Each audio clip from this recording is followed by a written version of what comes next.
Hey folks, welcome back to the Beer Wrench Garage, and today we got a problem that we're going to need the big nasty girl to solve. So let me tell you what's going on. I'm working on this Audi Allroad, my Audi Allroad, and if you want to know a little bit more about this car, click this link here and I'll give you a story about this car. Doing some suspension work, so obviously the wheel has to come off, and so I went to take the wheel off like I would any other wheel, like I did the wheels in the front. You know, go with my 3/8 drive Milwaukee fuel impact, getting on there.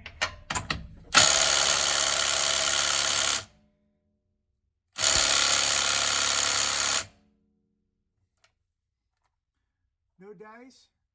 I checked, it's got full charge, and that's fine. Every once in a while, you come up to a lug nut that the previous tech really did the ugga-duggas on.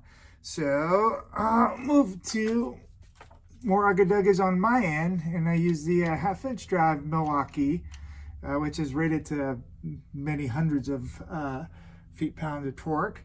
And this also has a full charge. So let's go ahead and get it out.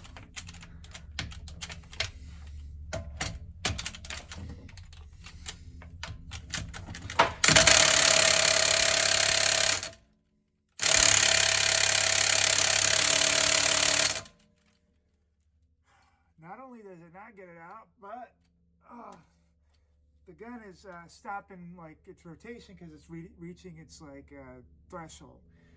So no problem. I got a solution for that as well. We'll just go ahead and use our 24-inch breaker bar.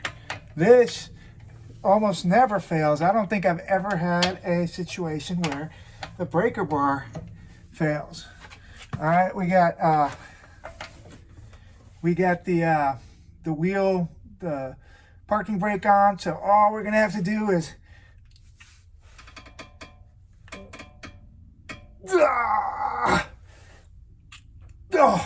guys, I'm telling you, I'm not exaggerating for the camera. These lug nuts are on tight, and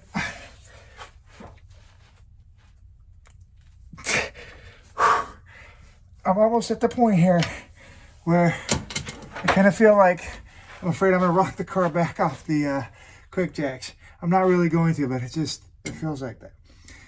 I'm not like an exceptionally small guy, so it's not like this is a common thing where I struggle getting lug nuts off.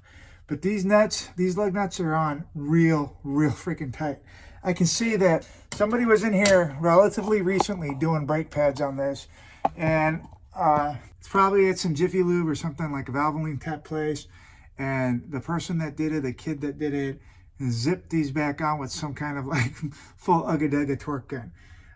Believe it or not, in my time, in the dozens and dozens and dozens of cars I've worked on, passenger cars, right, like cars and light trucks, I don't recall ever coming into a situation where a breaker bar, a 2-foot long breaker bar, did work. So in these rare situations, I think everybody in their shop, in their garage, should have a backup plan. And in my case, this is the backup plan. All right, so this is my backup plan. This is my big nasty girl breaker bar, and it is a 3/4 drive breaker bar. I forget the length at the moment, but I think it's like 41 inches, something like that. No, maybe it's like 36. You know what? Why don't I just measure it real quick?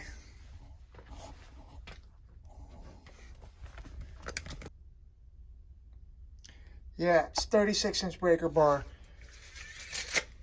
3/4 drive, and using a 3/4 to 1/2 inch adapter. I think this is a Pittsburgh brand from Harbor Freight, so very cheap. Probably came in a set. Let's see if we have any luck with our big nasty girl here.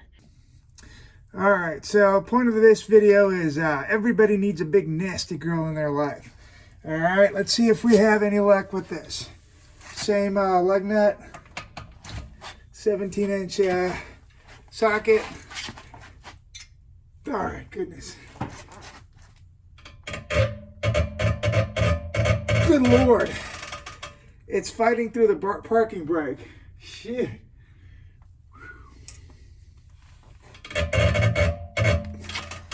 Holy cow.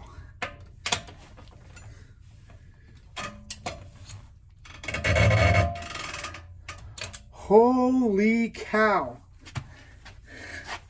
That is something else. Good Lord.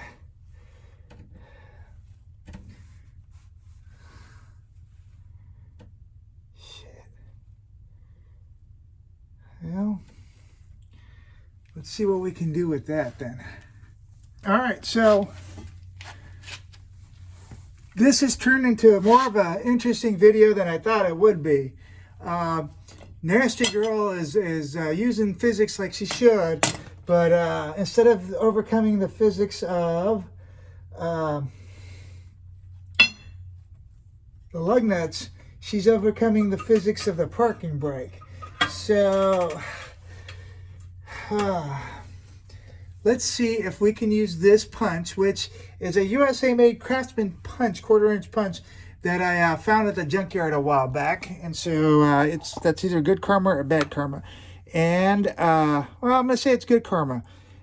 We're going to set it up so it's going to slide into the caliper bracket, between the caliper and the bracket.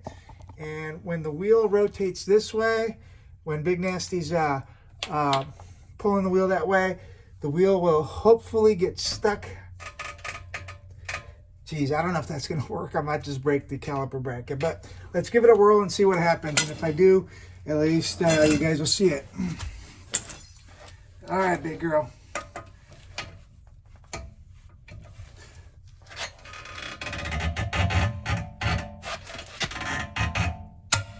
Oh, holy crap, we finally got it. Oh, whew. That's actually a little bit of victory here. I wasn't sure if that was going to work or shear off the caliper bracket. So that did work. Good job, Big Nasty. Big Nasty girl. I think Eric O calls his air chisel Big Nasty. So, all right, let's see if we can repeat that for a second time.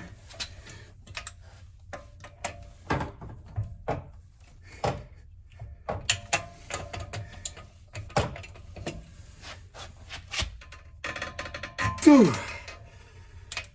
Whew.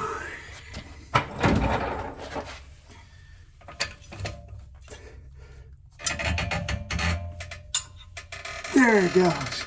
Cool. So we should be able to get the rest of them off. What a little adventure that turned out to be. Nice. All right, we're good on that. So point of this video is, well, 2 points really. Big Nasty breaker bar, Big Nasty girl breaker bar applies physics to these kinds of problems, and physics always wins, right? Secondarily, this thing is super cheap. Well, it was super cheap when I got it 10 years ago. First time I ever used this was to take off a Honda crank bolt while I was getting ready to do a timing job on a Honda J Series engine, a V6. But yeah, so I don't use it but once or twice a year, but when I use it, it comes in handy. I think I originally bought it for like 40 or 50 bucks on Amazon 10 years ago. I guarantee you can still probably buy this for way less than $100. All right, hope you like this video. Please give me a thumbs up, leave some comments, and subscribe. Have a great day, and I'll see you on the next video.